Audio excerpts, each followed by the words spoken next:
So I recently had a meeting with a couple of people over the phone. I did a screen share, and they wanted to know my basic template process for Canopy tax, for Canopy, and how I go about that. So in this video, I'm just going to go briefly over my template for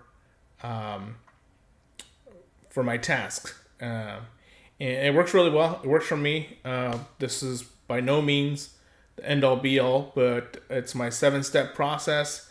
So as you can see, the summary of the steps is: number one, I used to invoice at the end when I finished the work. Over the years, I adopted invoicing people first in order to begin the process, and that is done via the engagements module in Canopy. So I'll have a separate video on that. Then I have the work papers, which includes the client organizer, and it also includes the work papers that they provide us. So all their W-2s, 1099s, that kind of stuff. And then number 3, prepare the return. Number 4, review the return. Number 5, get those client signatures, like the 8879s, or if they're wet signatures, if they happen to come into the office. Number 6, we file the return. And then number 7, we verify the filing. I didn't have a number 7 before, and actually this used to be more than 10 steps. I had other steps in there, but as the automation has evolved with Canopy over the years, and I've been with Canopy since 2018, so I've been in, one of the OGs, I should say, because I used to have a different kind of account until they rolled out automations, and then I finally switched over. But that was like after a year or two after they developed automations. But anyway, so that's my 7-step process. So let's go ahead and get into the actual Canopy software.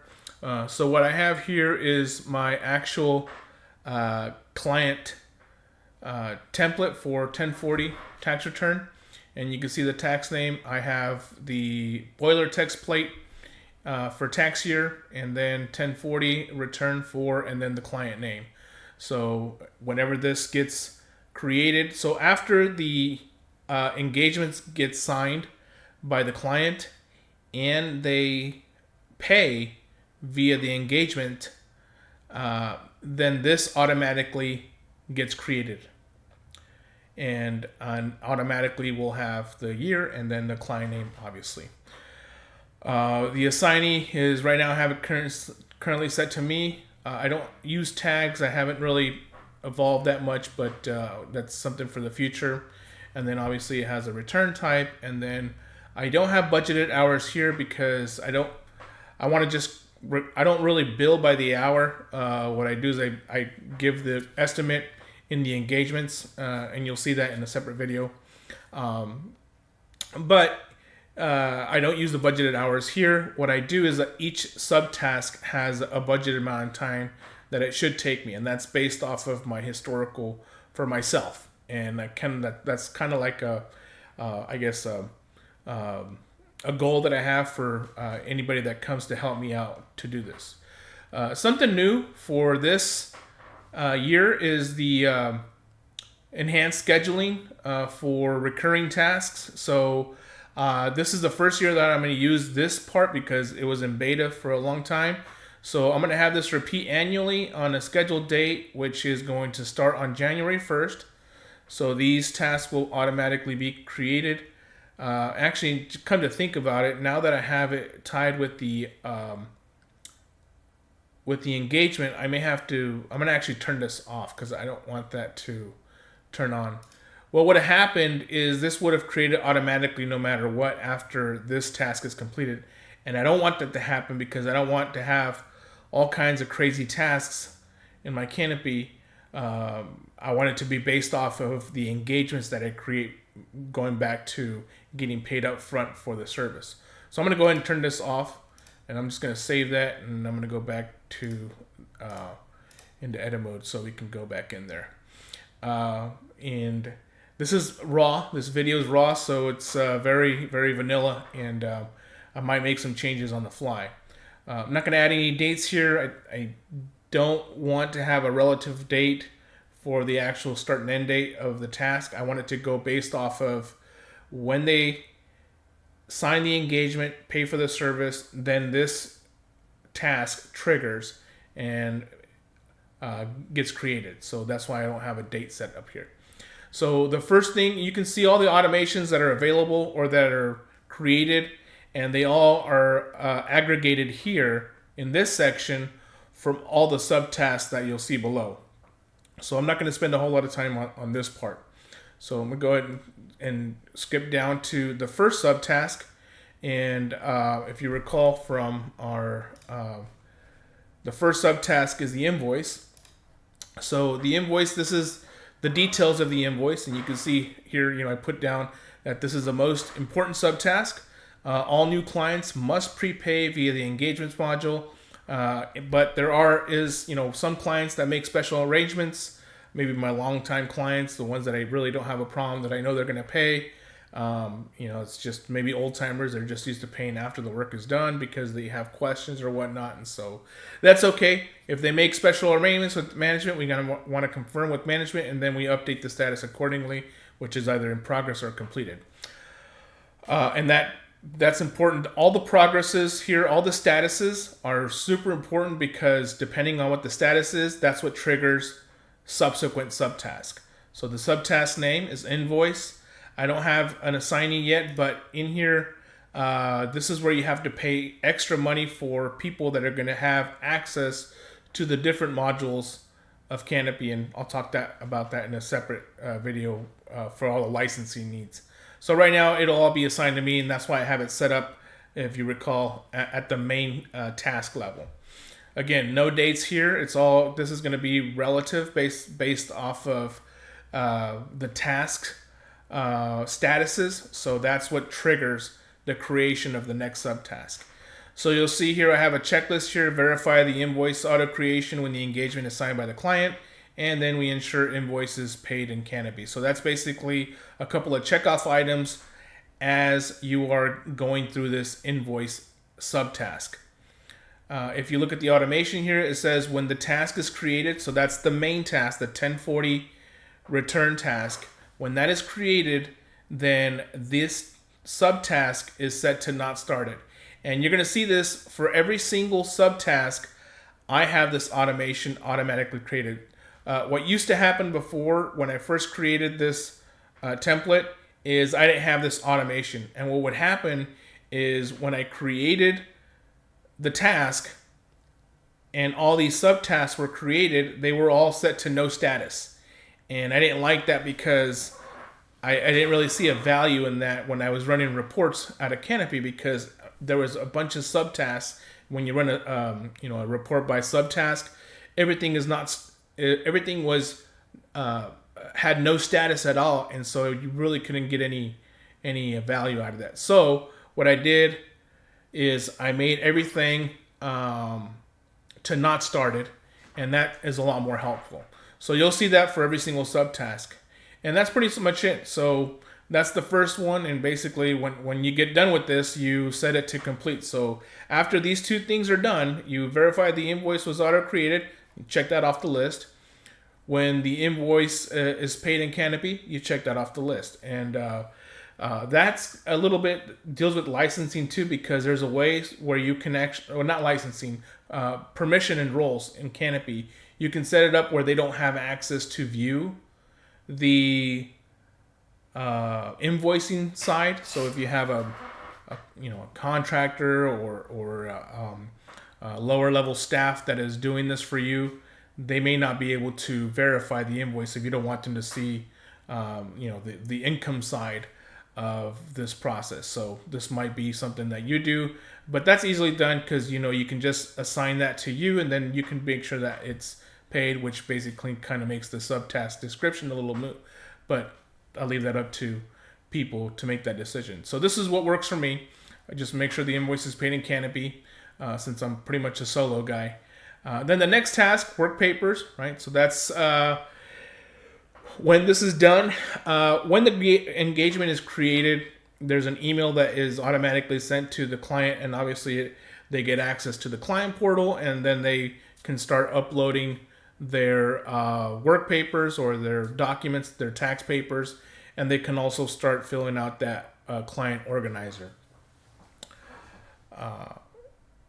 So what this does is this subtask is due 2 days after the 1040 return is put into progress. So when that 1040 return is put into progress, we don't do that until we actually start to progress the this actual return. So everything, like I said, gets set to not started, and that helps us when we do the reports, where we can see that this return has not been started. And so then when we look in the hopper, we can, well, I call it the hopper, but when you look at your report, you can sort it by receipt date, or you can sort it, or I use the engagements window a lot, and I look at, I basically sort it by date received or date signed or date paid, and then that's when I go put this main task in progress.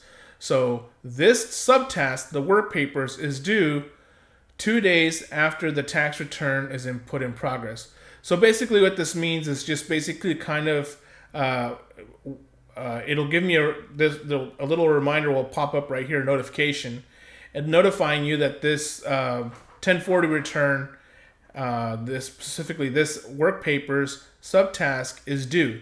Which means I just need to go in there and look at it to make sure that they actually uploaded files. If they haven't, then we need to immediately get in touch with the client so that they can upload their work papers. And so I think I have a reminder email, and you'll see that here later on. So basically, checklist items: review the client organizer and tax documents have been received, and we want to make sure we create client requests ad hoc within the step. So when you are executing the task, you will see that you can create a client request if there's any missing docs based on the prior return and any organizer answers that they answered. A couple of automations here. When the task is created, then it's going to be set to not started. So like I said, every subtask has this automation built into it. When the subtask has a status of completed, then we send an email to the client, begin tax preparation template. So this begin tax preparation template, that's an email template, and I'll show you what that looks like by just editing here. So whenever we complete this work papers subtask, when we complete it, so when we put in the completed status, then it sends out this email. So let's take a look at that email. Just real quick on this automation here. When this subtask is completed, then it's going to send a client email, begin tax preparation, and this is the name of the email. And you can create an email template, and you'll see what that looks like here. All the responses go to my info@jgtaxpro email. So let's go review the email. And it says, thanks for completing the tax organizer and answering all of our questions. We received all of your tax documents and have moved on to the next step of preparing your tax return. We should be able to turn this around quickly, and we'll send another status update at the appropriate time. If you feel that we are not meeting your timeliness expectation, then please reply to this email so that we can ensure we're providing excellent customer service. So just a little nudge saying, I think the best thing with this, customer service is just, hey, we got your stuff. We're going to start working on it. So that's all that is. And then the last automation on this one is when the invoice status is set to in progress, then we're going to put this one into a ready status. So basically what that's saying is when we're on this invoice status, we'll change the status from not started to in progress. And so when that's done, then this work papers will go to ready. So it's kind of like you have to change the status of one subtask so it can trigger the automation of the next task, the next subtask. So that's really important to making sure that your work progresses. And it's kind of like muscle memory. You just, after a while, you have to just remember. And this is where the reporting comes in very handy, because then you can look at this stuff and it's like, wait a minute, there's way too much stuff here with the same status. So we need to go in there and start looking at this stuff and, looking at what has been done with that return and progressing the work by changing the statuses. The next one, preparing the return. This is just data entry. This captures all the subtasks. Just a couple of checklist items here. Perform the data entry of all tax items received from the client into the tax software, and then making sure we mark it all up with whatever markup software that we have, whether it be Adobe Acrobat or anything else. You can actually mark it up within Canopy, which is really nice. So I always use the in Canopy markup. So that's those checklist items. And then when this task is created, again, not started, when the work paper status is set to complete, then you set the status to ready.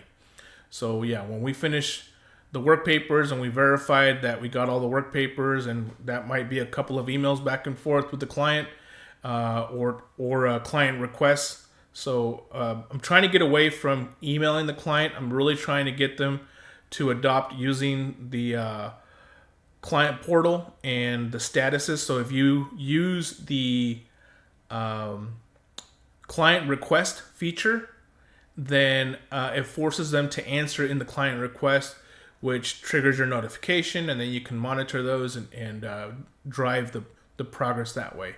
So that's why it's really important to set these statuses. Next one is review the return. So I give myself a day. So this is due 1 day after the return is completed. So this subtask is triggered. So when the status is changed to needs review, when the prepare return is completed, and is due 1 day after the prepare return is completed. So really important. I like to give myself at least 24 hours or check it the next day, because a fresh set of eyes is going to help with that quality assurance review process. Same automations as before, and then the one that triggers the next one. So when the prepare return status is completed, then we set the status to needs review. So, and that's what triggers the next one to kick off. Client signatures. This is just gathering the signatures from the client.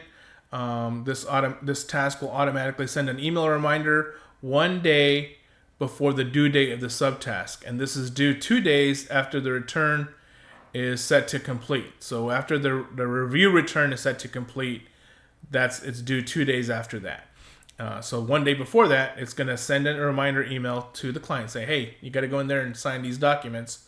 Or if there's wet signatures, then that should be gathered right then and there. Or if you have to, for God forbid, they can't answer the knowledge-based authentication IRS answers that are required by the IRS, then we have to snail mail or email it to them, have them print them off, and then mail them to us. However you get those wet signatures, if they can't satisfy the KBA answers. Checklist items. Verify no request for appointment has been made by the reviewing the Acuity scheduling or Canopy. That's just my calendaring software, Acuity scheduling. If it pipes it into Canopy, so that's all automated via Zapier. Then verify the signatures on each form that require signature, whether electronic or wet. So you just got to make sure you have all your signatures. If they're spouses, that you have both signatures as needed. Automations here, right? So this is one extra one. The subtask is 1 day from the due date. Then we send an email to the client, which is the e-signature reminder. And I'll show you real quick what that email looks like. It's the e-signature reminder email. You can select it from a list of all these different emails that I have templatized. And we look at the preview here. It says, don't forget to e-sign your tax return. That's the subject. So it's just kind of reminding it. Friendly reminder to log into the client portal website, and it has a link directly to my website, which they can just click the client portal login on the website. And this is good too, just to kind of make sure that they are constantly using your website. And then you can use Google Analytics or whatever software you have to track that traffic. They should appear in the to-do section of the portal, so it kind of provides a little bit more details of where they can find it, which is in the to-do section of the portal.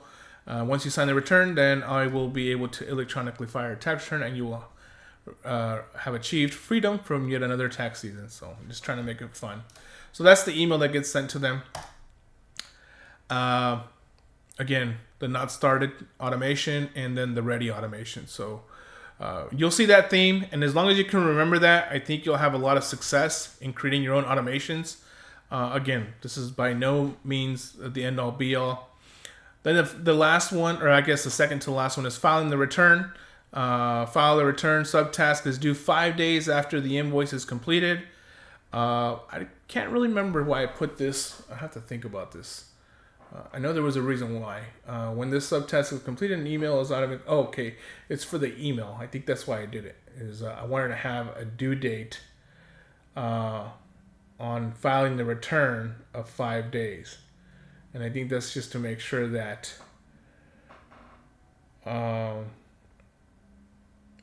presumably, if I get everything in time and they've paid, I want to get this out within 5 days. I think that's why I did that as a reminder. So I'll have to refresh my memory. Again, subtask has the status completed. Then we send the email that the tax return has been filed. Oh, this is a different email. So this email is a tax return file, just an email saying, hey, we filed your return. So actually really important, huzzah, your tax return has been filed. Your tax return has been filed, and now we wait to receive confirmation from the taxing authorities, IRS, and the states, if applicable, right? There's some states that don't have state taxes, so those are lucky, like Texas, Florida. It may take a few hours or a few days before we find out if your return has been accepted or rejected. So it was really important I put that in there. I got burned before in the past, but really important that they don't expect that, oh, it's been filed, I'm good to go. Nope, it still might be rejected and usually we find out recently in previous years, they've been really fast with all the advent of computers and automation. We find out very, very quickly, within minutes, if something was accepted or rejected, especially if I think you find out really fast if it's rejected, because if there's a bad social on there or something, it'll immediately reject it, and your software will pop up, some kind of reject error message. And you go in there and fix it and be on with your day. But I put down, we generally check within 2 weeks to allow for ample time. And the reason the 2 weeks is in here because the verify filing is due 14 days after this is all said and done. And that's just so that we can download the confirmation forms. I can't remember what form number it was from the IRS. But most tax software produces some kind of confirmation letter, which is generated by your tax software or the actual IRS form.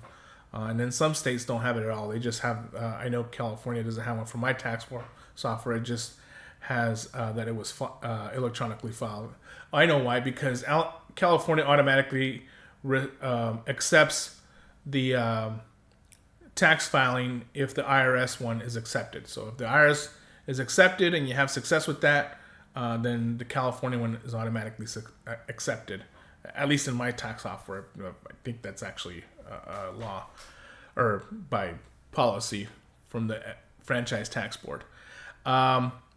In either case, they'll be notified, and then there's a feedback form here to kind of gather some, what could we do better. Hopefully people, I've had limited success with this. Some people click on it, usually people that have a problem, they'll click on the feedback form and say, hey, you didn't do this, or you took too long, or whatever the case is. So that's the email. And then finally, the last subtask is verify filing. Verify filing is due 14 days after the file return is completed, and a post-filing email is sent automatically when verify filing is completed. So I guess there's a total of 4 times that the client is automatically emailed when something happens or during the engagement process of doing their 1040. So again, this one does have a due date, 14 days after file return is set to completed. That's when it's due. Then a couple of checkoff items: verify the e-file is accepted by taxing authorities, and then upload e-file confirmation forms from tax offer or proof of mailing receipt to the client portal, and then make it visible to them. And then again, here's the automations, and then I'll show you what the post-filing email looks like. So post filing email template, preview the email, and it just says thanking them for letting us serve their needs, and then it has a link to my Google review page. That's for me. That's really important. That's how people find my business when they go do a. If you haven't, taken control of your business in Google My Business, then I highly recommend that you do that. It's free, and every day that's how most people find these kinds of services. I know I certainly go and try to find services that I need by looking at Google reviews and seeing what other people in the local area say about said service. So that's the email that I have, and that's pretty much it. Again, I'll just reiterate, these are the 7 steps: getting the invoice out and getting paid, validating the work papers and the organizer, doing the data entry, preparing the return, reviewing the return, client signature, getting the client signatures, filing the return, and then verify that filing. So that's all I got. Thank you for coming on with me on this journey, and I hope you learned something. I hope this helps. If it does, great. If it doesn't, just keep playing with it. I think Canopy is a very great system. I've been subscribing to Canopy since 2018 tax season. So I guess I did the free stuff in 2017, and then 18 I decided to come on. And back then they didn't have this yearly subscription model. I noticed that over the years it says that my license is going to renew in October is when mine renews. But yeah, I thought that was kind of weird. But I still get billed monthly. I don't know if there might be some firms out there that pay for the whole year up front. I don't do that. I do it by month. Anyways, let me know what you think.